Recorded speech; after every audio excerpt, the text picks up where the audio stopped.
Hello Internet, welcome to Zainey minus the Laney, double the Marshall because we're doing some art and a contest. Let's do this. Today's artwork is going to be done on Strathmore Bristol smooth paper. Normally when I'm doing my artwork for the longest time, ever since I was in college, I would do my art on standard printer paper, scan it into the computer, and do the rest of the coloration and modifications digitally.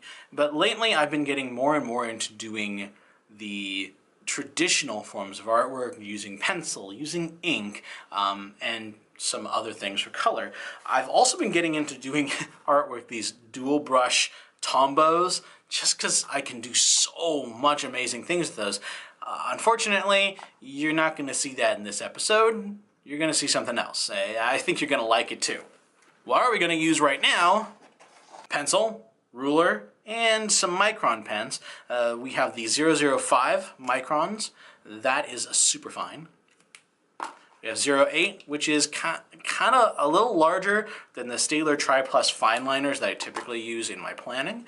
And then we have the brush tip, which is very useful for creating varied lines. When we're doing artwork, especially manga style artwork, the lines are a language. They tell things. And typically I use my lines to talk about motion and weight.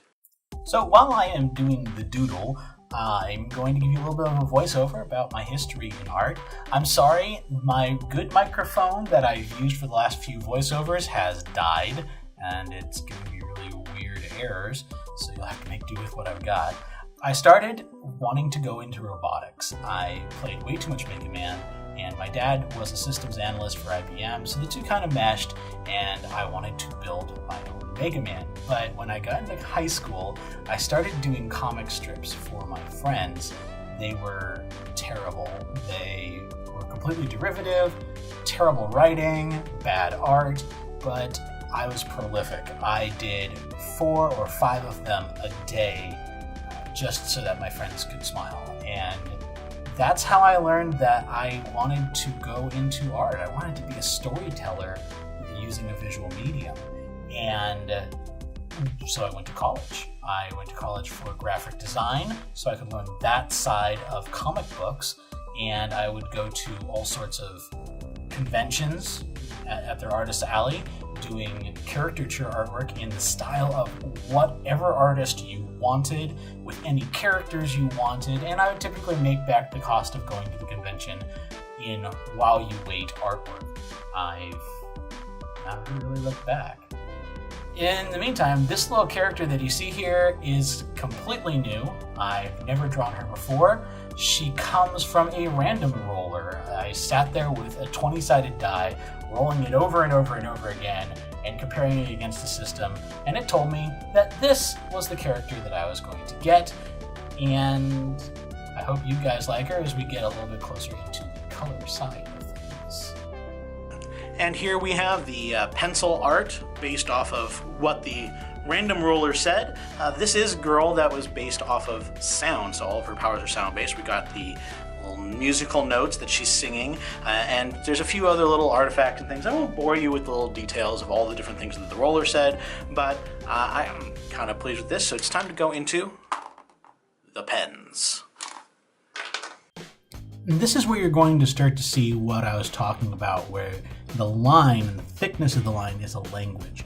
If you look at how the overcoat trails, you can see how some of the portions are a little thicker and other portions are thinner, and that's because I'm trying to convey that the weight is there.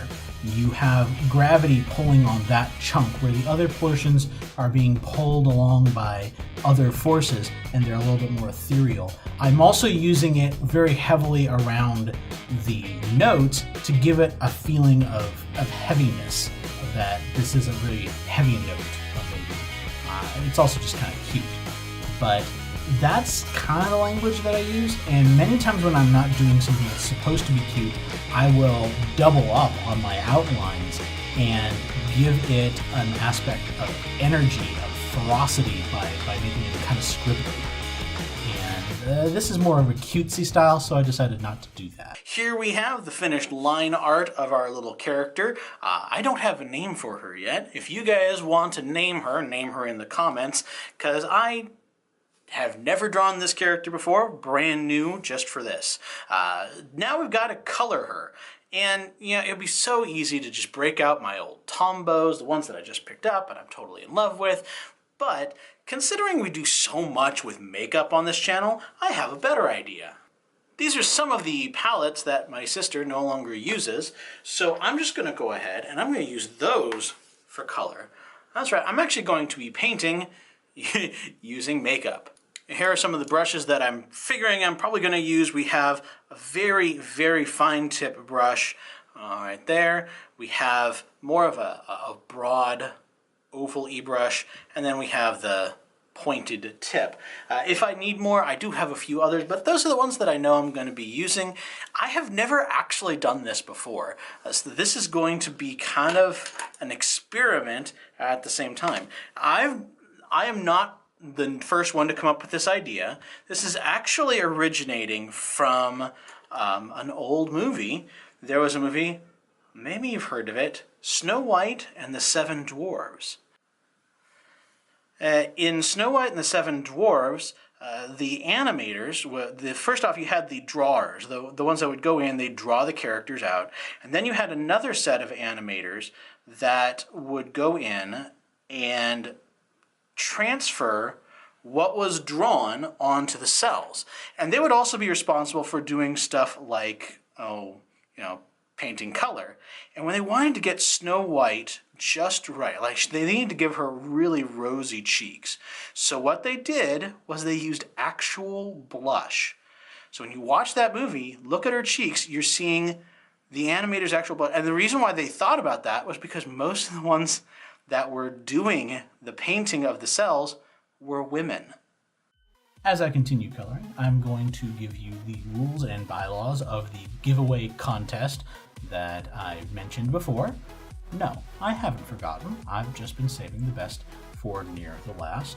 First off, YouTube and Instagram, they have nothing to do with this. They are not affiliated in any way with this contest. Let's just get that out of the way. Second, you gotta be in the United States because postage sucks. It just does. From there on, it's all about what you do. You're gonna have to be subscribed to this channel, and you are going to have to be subscribed to both mine and Laney's Instagrams, and you'll find the links to those down below, alongside the link to actually enter the contest. There's one last thing that I want to see.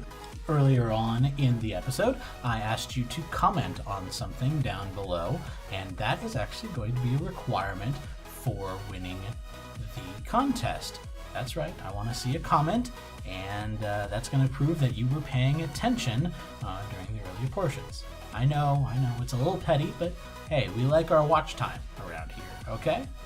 So I guess you're wondering what it is you are actually going to win when you win the contest. Look at your screen. This is what you are going to win. As soon as this is done, I'm going to have it shipped off to you to have as your own. And it's a one-of-a-kind piece. You're never going to see it anywhere else. Now I'm just going in there. Now I've gotten some of the base coats in. I'm just going to try and make the skirt and other areas feel a little bit more solid by giving them some shading, by stippling in with the brush. If this is the sort of thing that you enjoy, watching artwork be done on camera, please let me know down below. And if so, I will do more of these. I'm actually thinking of doing a live chat where I do the art as you watch. So let me know. So yay, I've got most of this color gone, and I'm actually, wow, it's about to overheat on me again. So how about I go in there and I'm gonna put in little tiny details using my Staedtler Tri-Plus fine liners that are really thin, but I've got them in a boatload of different colors. So you might be able to see just a little bit more pop out. I've got a little bit more of that, of the ink color in. You can kind of see that she's got more lines going on in her hair. A few other details. I added in some yellow lines. Just now, just to give it a little bit more flavor, I'm using this Artist Couture Diamond Glow Powder, Illuminati, and I'm using that just kind of give the whole thing a little bit of a sparkle. This does have a gold tint to it, so I'm using it kind of sparingly. Just kind of give this aura she has a bit of a glow. I hope you enjoyed this draw-along video. Remember to check the playlist for more, and until next time, stay zany.